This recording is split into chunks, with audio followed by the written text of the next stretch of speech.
Alors bonjour à tous. Dans quelques instants, vous aurez les clés pour bricoler gratuitement, pour acquérir les meilleures techniques des professionnels et pour être un bricoleur génial. Je me présente d'abord, je m'appelle Xavier Louis de Izara, je suis coach en bricolage. Je suis hyper spécialisé en fabrication de bibliothèques.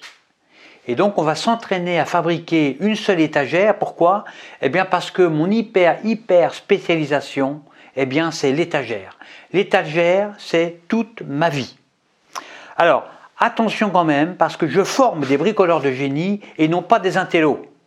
Un intello, quand on le balance d'un pont de 150 mètres de haut, accroché à un élastique prêt à casser, ben, il s'écrase en bas comme une merde, c'est-à-dire comme un intello. Il s'écrase sur le tas d'os des précédents intellos qui ont raté leur saut.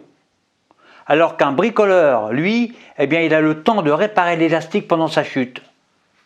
Enfin, pas toujours, puisque lorsqu'on analyse le tas d'os, on constate qu'on a 80% d'intellos et 20% seulement de bricoleurs. La loi de Pareto s'applique aussi ici. Mais de toute façon, si le bricoleur s'écrase en bas, et s'il survit, bien sûr, eh bien, il est capable d'utiliser les os des intellos pour en faire une étagère. Alors, on va commencer par se fabriquer notre première étagère. L'objectif numéro 1, c'est de récupérer les matières premières gratuitement dans les poubelles, par exemple. Moi, j'ai trouvé une planche dans les poubelles dont les dimensions, c'est celle-ci, sont exactement celles qu'il me fallait au millimètre près. C'est vraiment incroyable. C'est-à-dire que si je veux, je peux la poser directement sur ma bibliothèque. Seulement, moi, ça ne m'intéresse pas, moi. Je ne veux pas du tout faire, sinon, autant aller acheter ma bibliothèque en supermarché ou dans une grande surface. Un bon bricoleur, c'est une personne qui aime résoudre des problèmes de bricolage. Or, avec cette étagère, eh bien, le problème, c'est que je n'ai pas de problème, puisqu'elle correspond exactement à ce que je voulais. Les dimensions sont parfaites. À cause de cette étagère parfaite, eh bien, je ne vais pas pouvoir mettre en application mes talents de bricoleur. Et ça, c'est un problème. Mon problème est comment se créer un problème face à une planchette qui ne présente aucun problème au départ. Eh bien, la solution est simple. Je vais la couper en deux. Donc pour ça, eh bien, il vous faut une scie et je la coupe en deux.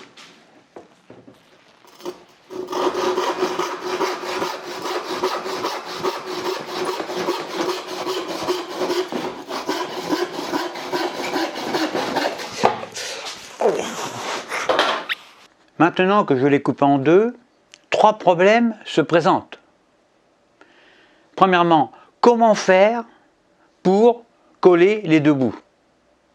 Comment faire pour rendre invisible la jonction des deux bouts? C'est le deuxième problème qui se pose. Et puis enfin, troisième problème, pourquoi avoir coupé cette planchette alors qu'elle convenait parfaitement au départ? Alors je vais répondre à cette troisième question. Moi, je suis coach en bricolage professionnel. Je connais donc le mental du bon bricoleur. Petite parenthèse, je vous conseille de visionner la chaîne YouTube, là derrière que j'ai mis là, de David.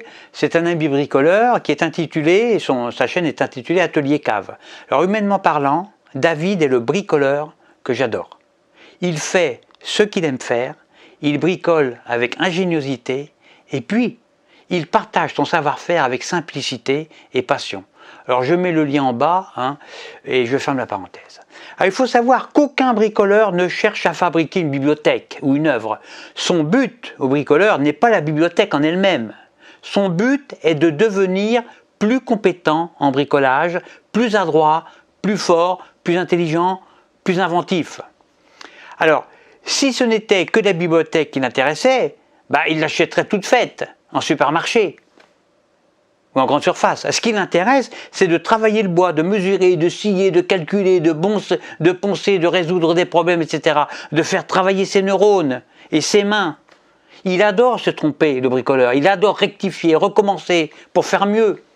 Il veut fabriquer un meuble original, unique au monde, etc. La bibliothèque n'est qu'un prétexte pour lui, un prétexte pour apprendre toujours plus, pour devenir plus fort, pour grandir, ou comme David, pour partager son savoir-faire. Entre le début de la construction de sa bibliothèque et puis la fin, ben, c'est plus le même homme, c'est plus le même bricoleur. Le bricoleur est devenu plus adroit, plus malin, plus compétent, plus imaginatif. Et même si à la fin sa bibliothèque est détruite par le feu ou volée ou cassée ou peu importe, eh bien il saura la refaire plus vite et en mieux. Pourquoi? Ben parce qu'il sera devenu meilleur. Et ce qui le passionne, c'est le chemin qu'il doit parcourir pour réaliser son œuvre. De même qu'un alpiniste ne cherche pas à atteindre le sommet de la montagne. Mais le sommet de la montagne, il s'en fout, lui. Il s'en fout complètement. Si c'était le cas, ben il prendrait un hélicoptère pour y aller, ça irait beaucoup plus vite. Non, ce qui l'intéresse, l'alpiniste, c'est de faire le chemin entre le bas de la montagne et le sommet. Ce qui le passionne, c'est de résoudre des problèmes qui le rendront toujours plus fort, plus fort, plus fort, quitte à en mourir même. Gravir une montagne demande de la créativité. Il faut établir un plan. Il faut s'adapter aux événements et à la matière.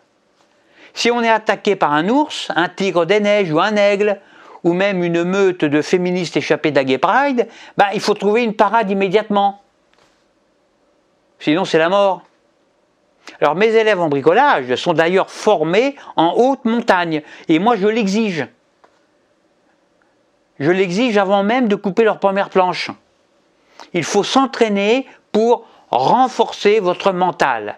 Et si un élève chute dans un ravin, s'il est dévoré par un ours ou un tigre des neiges, s'il est emporté par une avalanche, s'il meurt de froid, mais à la limite c'est pas grave tout ça, puisqu'au moins il aura essayé.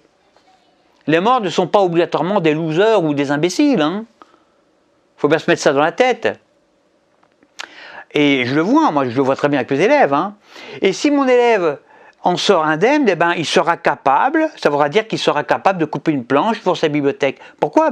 Parce qu'il en aura la force mentale. Et puis, si vous vous tuez en montagne, après tout, c'est ce que je dis à mes élèves qui échouent, mais il ne faut pas le regretter pour autant. C'est tout simplement parce que vous n'avez pas l'âme d'un bricoleur. Donc, vous pouvez faire autre chose, vous avez d'autres qualités. Donc, en conclusion, quand vous faites quelque chose, ayez bien en tête que ce n'est pas le but qui est important. Ce n'est pas l'objectif qui est intéressant, ce n'est pas le but, mais c'est le chemin pour y parvenir. C'est le chemin qui est passionnant. Si vous ne visez que le but avec des œillères obsessionnelles, je veux ça, je veux obtenir ça, mais vous allez rater toute la beauté du paysage, du chemin, les fleurs, les papillons, les rencontres, vous allez oublier votre famille, vos amis, les expériences, les beautés de la vie que vous ne verrez pas, puis la vie tout court que vous allez rater. Chacun a des qualités qu'il doit exploiter, chacun doit suivre sa voie, chacun doit devenir celui qu'il est en soi. Vous n'êtes pas doué pour vos doigts, mais c'est pas grave. Vous n'êtes pas bricoleur, mais c'est pas grave. Aucune importance. Orientez-vous vers autre chose, de plus facile. Essayez d'être débile de la carafe, par exemple. Pourquoi pas? Et soyez un télo. Vous savez, l'intello qui s'éclate un doigt, rien que pour enfoncer un clou. Minable, c'est un minable. Allez, prochaine vidéo, vendredi prochain.